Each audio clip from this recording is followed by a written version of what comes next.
was a rough start for 2025.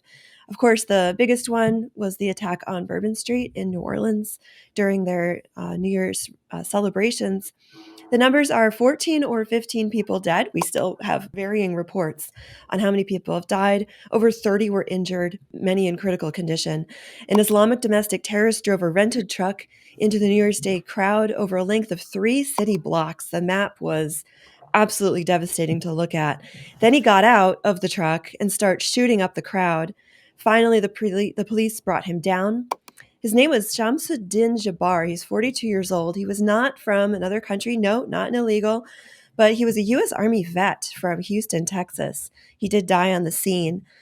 Even more disturbing, multiple IEDs were found around New Orleans, including one in the French Quarter, which was actually 2 devices right outside the Roman Catholic Cathedral in the French Quarter. This was reported by Raymond Arroyo almost right away. They were disarmed before they exploded. So this was certainly a terrorist attack. The man had an ISIS flag in his truck.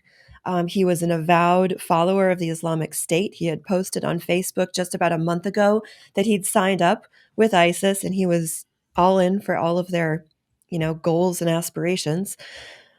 The FBI, though, came out immediately, and the first FBI assistant special agent in charge, Alethea Duncan, in the first clip from their debriefing, the FBI, of course, is in charge. She goes, "This is not a terrorist event. What it is right now," and this is exactly what she said. "What it is right now is there are improvised explosive devices that was found, and we are working on confirming if it's a viable device or not." So just a ridiculous press conference, very convoluted. It's not a terrorist event. The New Orleans police superintendent, Ann Kirkpatrick, who held several DEI celebrations prior to Christmas, this is her full quote. Quote, "I would say that we want our community and our visitors to continue enjoying. There is so much to enjoy about New Orleans. So we are going to make sure that our routes and the Superdome are safe today for the game. And yeah, we had this tragic event, and we're sorry again to everyone in our community, but we do want you to just go about your day. Just stay away from Bourbon Street." It was a very strange thing. It breaks the heart because we're talking about 15 people that were murdered. Right. It's not like, someone had a heart attack and his car ran off and killed some people. That would be a tragedy. These people were murdered in cold blood. There was the first one that was notified was this 18-year-old black young woman who just graduated from high school. And you're just like, your heart breaks. Another one was a football star from Princeton University that was killed. Yeah. He's only like 25 or so years old. A lot of people, you just think about how many decades they would have had it in front of them. They were cut short because of the bloodthirsty ideology that would send somebody to take their car and use it as a weapon and drive into traffic and murder so many people. And then he gets out and he starts shooting.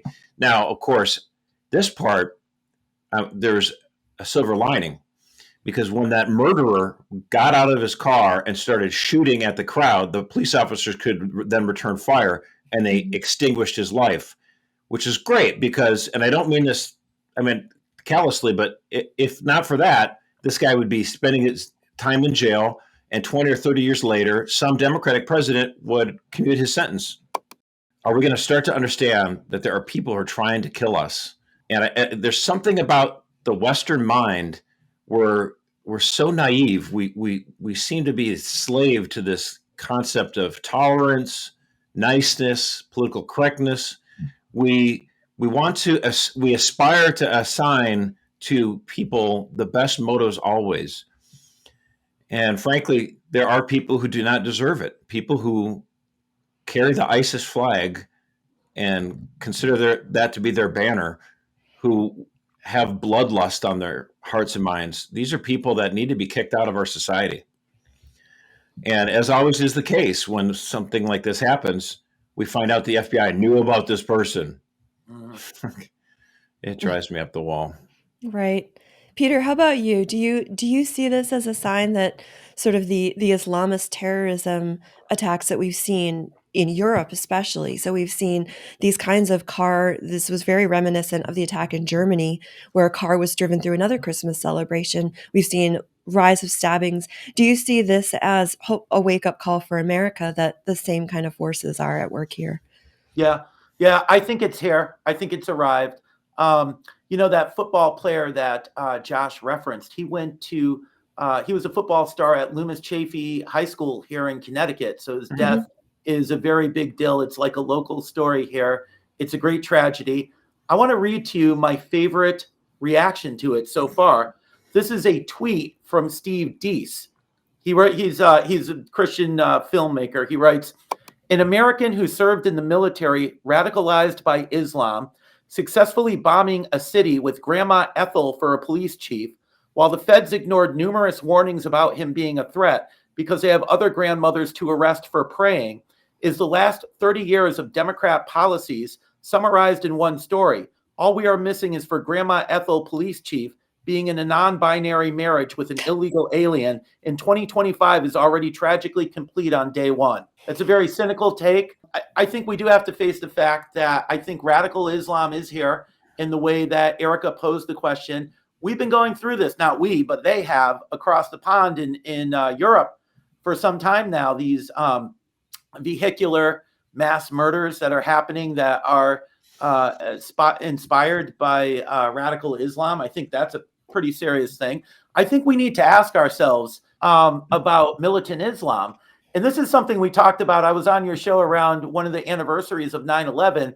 This was a problem during the war on terror that we even called it the war on terror. Terror is a tactic. We have an actual enemy, and the enemy is not a tactic. The enemy is militant Islam. It's a particular ideology. In the fact that under administrations from both parties, we refuse to identify an enemy that has been targeting us repeatedly. We entered at some point last year, the FBI director was saying that all the lights are going off, that it's just a matter of time, that there's going to be black swan events. And so, I mean, it shouldn't surprise us that we've now arrived at the point where we're getting Yes. those sort of things that you see overseas.